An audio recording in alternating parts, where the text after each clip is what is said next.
Valsad racers group દ્વારા દર વર્ષની જેમ આ વર્ષે પણ નાઇટ રન અને સાયકલિંગનું આયોજન કરાયું, જેમાં આશરે 70 થી 80 રનર્સ તેમજ સાયકલિસ્ટો જોડાયા હતા.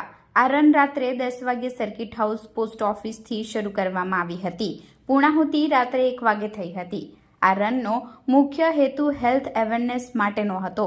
આવનારી 15મી ડિસેમ્બરના રોજ આ વર્ષે વલસાડ રેસર્સ દ્વારા વલસાડ સિટી મેરેથોનનું આયોજન કરવામાં આવ્યું છે, જેમાં 5 કિલોમીટર, 10 કિલોમીટર, 21 કિલોમીટર, 42 કિલોમીટર તેમજ કોર્પોરેટ રિલે પણ રાખવામાં આવી છે, જેમની જાહેરાત આજે અહીં કરવામાં આવી હતી.